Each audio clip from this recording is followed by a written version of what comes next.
This is the only NBA parlay strategy that works. It hits 80% of the time, and I'm going to show you in this video how to find it. And make sure you guys stick to the end so you know exactly what websites to use to find the information that I'm going to teach you. Now, if you guys enjoy these videos, please do me a favor and smash that like button because it helps get it out there to plenty of people to be able to see exactly what it's like to actually beat the books so we can always win. Now, let's go ahead and break down exactly what parlay strategy actually works in the NBA. Because most of the time people put in parlays, they lose. But there is a way where you can actually win. And I'm going to show you that. All right, so let's get down to what the first thing we're going to look for is. We want to identify the dominant player on the team. So that means the number one option. Okay, number one option on the team, that means they're the ones that control pretty much the offense and it runs through them. So, for example, we're going to talk about players like LeBron, obviously.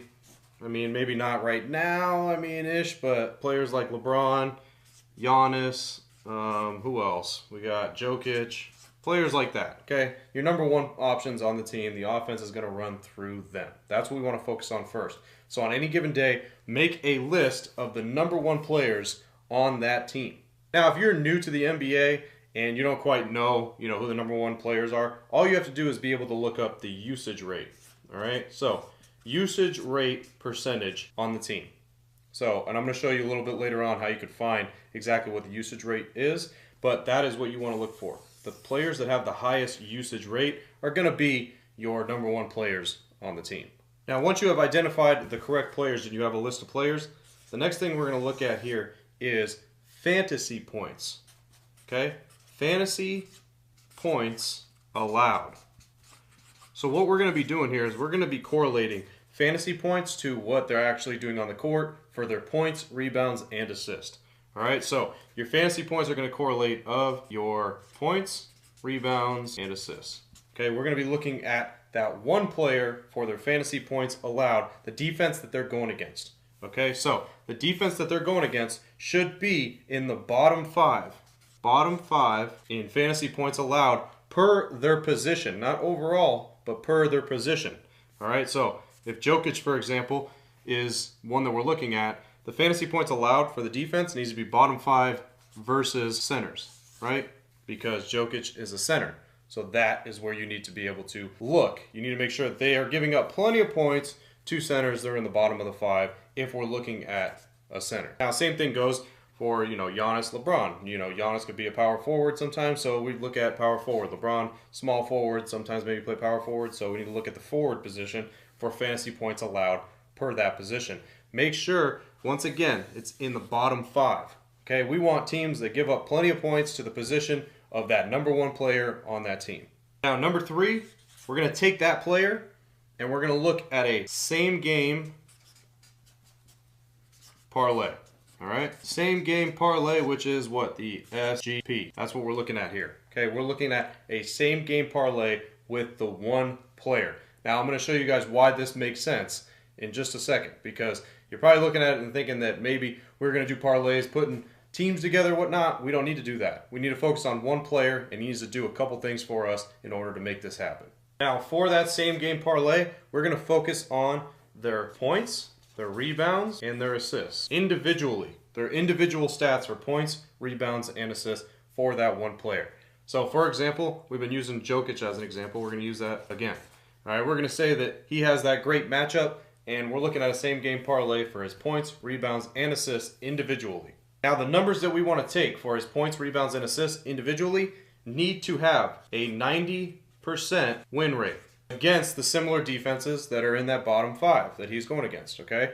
So as long as he plays very good against those bottom five defenses that allow the most fantasy points to centers, we're going to look at his individual stats for there, and the ones that hit 90% or higher, because sometimes they could be even higher, we're going to mark down. We need to make sure that that's the number that we're hitting in each category. So for example here, if you're looking at a same game parlay, what that's going to look like is your points, okay? Let's say Jokic hits 90% of the time, he clears 15 plus points. Okay? Then his rebounds, let's say 90% of the time, he clears 7 plus rebounds. And then in the assist category, let's say 90% of the time, he's able to clear 5 assists. So this is what you're going to look like. Your same game parlay is going to look like this. It's going to look like he needs to score at least 15 points, he needs to get 7+ rebounds, and he needs to get 5+ assists. Now he hits this at a 90% rate in each category, correct? Because if you go and look at his averages, let's just ballpark his averages here. He averages almost a triple-double, okay? So he's averaging anywhere between 20+, 10+, and 10+, all right? So we have a tremendous advantage for him to just play mediocre, and he probably should still be able to hit these numbers. Now the odds that you're going to get individually on these stats are going to vary. They're going to be different. But this is the regulation that you need to be able to hit this long term and actually make money doing this long term. So when you mash all of these together, okay, your implied probability for this is going to be about 73%.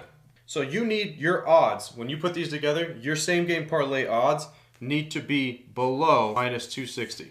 Okay, they have to be below -260 to give you a plus edge. If they give you a plus edge long term, you'll be able to do this with one player almost every single day, and you're going to come out on top, okay? Because you're going to make money because you're playing a plus edge on a same game parlay that literally all they have to do is play mediocre. I mean, just think, when you look at these numbers right here, even when he's playing against the best team in the NBA defensively, he still sometimes can reach these numbers. So imagine when he's playing somebody that isn't that good, that doesn't guard the center position well, he's probably easily going to surpass this. And most of the time, they'll surpass this within like 3 quarters. All right, so it won't be no sweat whatsoever.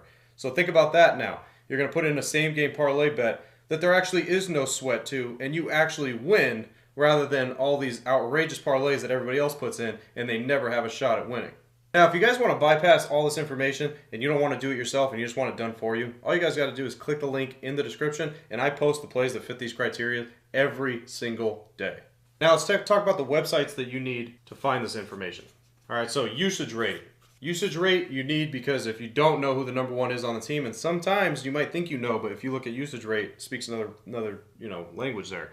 So for usage rate, the best way to look at that is to go to Roto Grinders. Okay, Roto Grinders is a paid website, but it's very vital when you're doing any type of props. Like, it's very useful to use.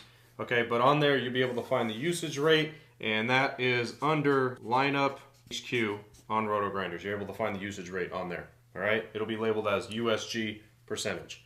So it's that easy to find that. All right, now for fantasy points allowed. All right, so the fantasy points allowed per position, what you're going to use for there is going to be called Fantasy Pros. All right, there I think you just got to put your email in and you're able to see all the information. But you'll go to Fantasy Pros and you just got to put in the section that has NBA points allowed. All right, and it's going to pop up and you're going to be able to filter exactly through each position on what it is that literally they give up per position fantasy points wise. All right, you're able to see exactly who the worst and who the best is and everybody in between. So those are the websites that you have to access to be able to grab that information. All right, Fantasy Pros right here. All right, so once you have that information and you have these websites down, guess what? Now you can actually place a parlay that is actually going to make you money long term.